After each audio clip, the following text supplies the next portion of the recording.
І ти стоїш перед моральним вибором, або тобі з'їсти те, що є в цій тарілці, і обпекти собі стравохід і всю травну систему, або залишитись голодним. Згідно міжнародного гуманітарного права, я не є комбатантом. Я не маю зброї. Я займаюся тим, що надаю допомогу пораненим. Я є медичним працівником. І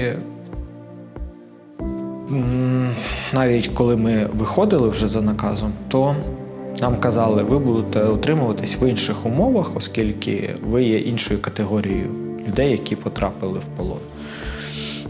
Вас проведуть фільтраційні заходи, опитають, зберуть інформацію і повернуть на територію підконтрольну Україні. Спочатку ми в це вірили, але коли нас поставили в загальні черги, коли ми були разом з усіма захисниками Азовсталі, тобто в переміжку, ми зрозуміли, що ні про який розподіл між комбатантами, декомбатантами, пораненими, непораненими, повністю дієздатними для Росії немає, і всі ми під одну статтю для них підпадаємо. Як я дізнався, що ми будемо виходити в полон, на наказ від вищого військово-політичного керівництва про те, що ми виходимо в почесний полон, що він 3-4 тижні, максимум до 3 місяців, і ми всі повернемось додому. Визначена була черговість, що спочатку віддаємо найважчих поранених, бо їх мають розміщати в лікувальних закладах для того, щоб надавати медичну допомогу. Далі виходять середньоважкі, а вже з легкопораненими будуть виходити і лікарі. Ми почали готувати людей до транспортування, був оголошений режим припинення вогню, розкопували нормальні виходи, щоб можна було винести людей, щоб не нашкодити їм ще більше, щоб якісь елементарні зберігти.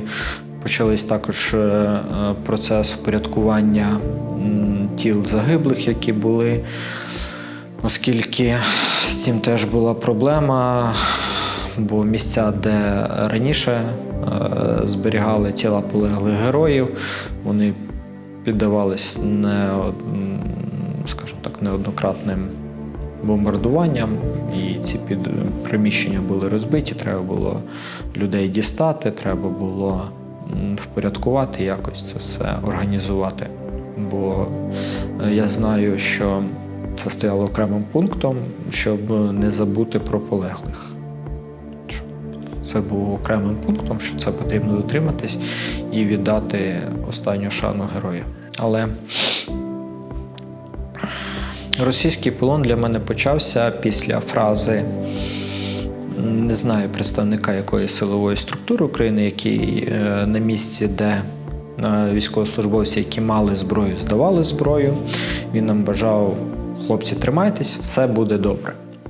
Далі це довгий перехід по естакаді, довкола розбомблене місто, ще дим іде. Дорога теж посічена уламками, валяються кулі відстріляні, валяються гільзи. І ти так добряче йдеш, вже сонечко трошки гріє. І ти доходиш до піддонів. Біля кожного піддону стоїть військовослужбовець РФ в масці, в балаклаві. І ти маєш всі свої речі йому дати на огляд. Так як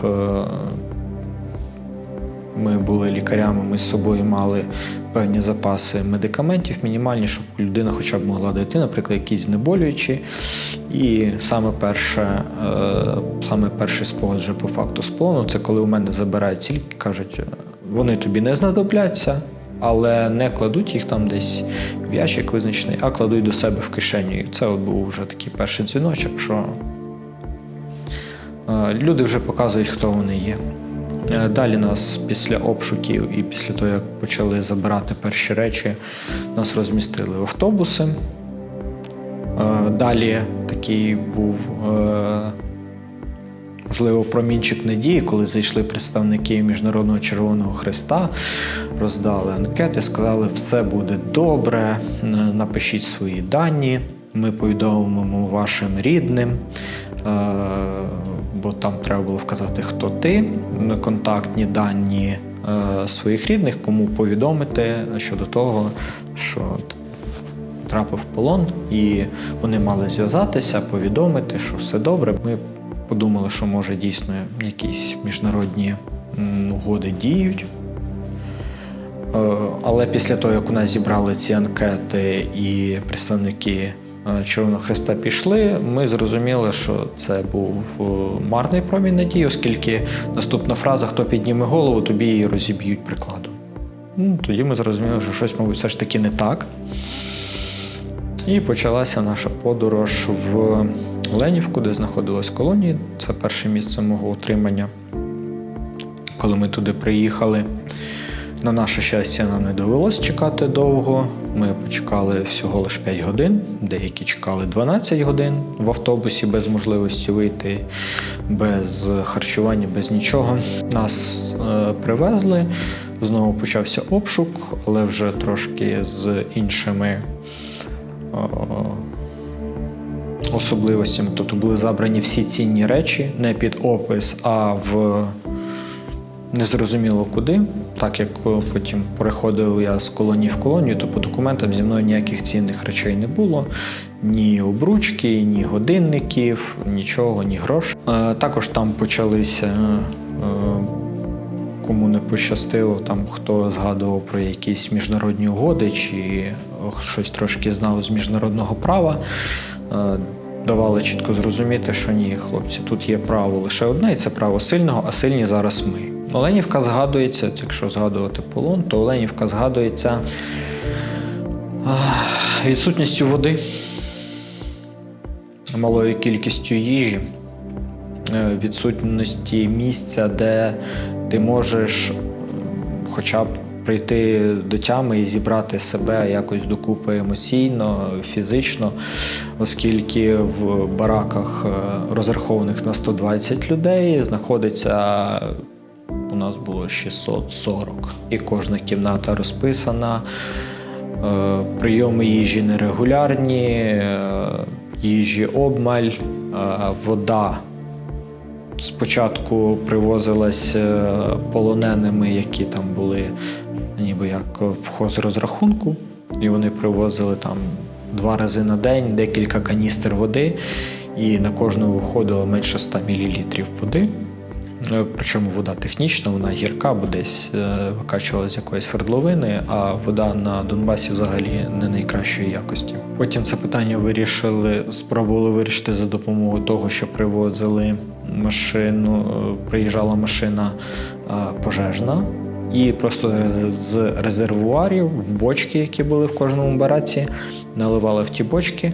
Ми спочатку зраділи, що можливо, нарешті вода, але потім, коли побачили, звідки вони цю воду набирають, оскільки там були пуголовки, там були водорослі, ми зрозуміли, що це просто з відкритої водойми шлангом набирається вода і потім заливається нам, а ви що хочете з нею, то і робіть. На нашому бараці, як згодом виявилось, в нашому бараці був обрізок труби, з якого періодично текла технічна вода, бо колонія була, я так розумію, під'єднана до міського водоканалу, і там декілька годин на день звідти можна було набрати технічної води, такої, як тече з-під крану в будинках, які знаходяться неподалік колонії. Звісно, що почались одразу проблеми зі здоров'ям у пацієнтів. Я їх називаю пацієнтами, а по факту це були військовополонені, які були поряд зі мною. Давалися ознаки отримані поранення, давалися ознаки крайнє виснаження і недостатність харчування, що теж приводило до погіршення стану. Були люди, які отримали інсульти. Я потім з ними стикався в наступних колоніях і бачив, наскільки плачевними результати лікування були проведеного тією стороною.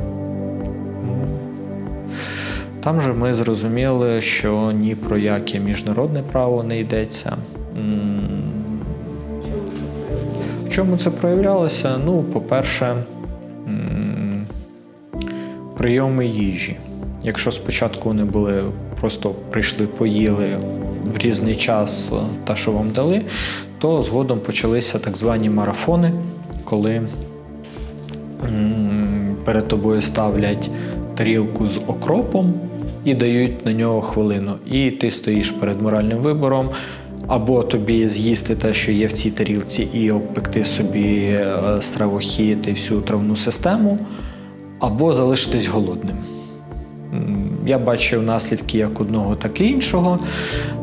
Люди з кривавою діареєю, яким ти нічим не можеш допомогти.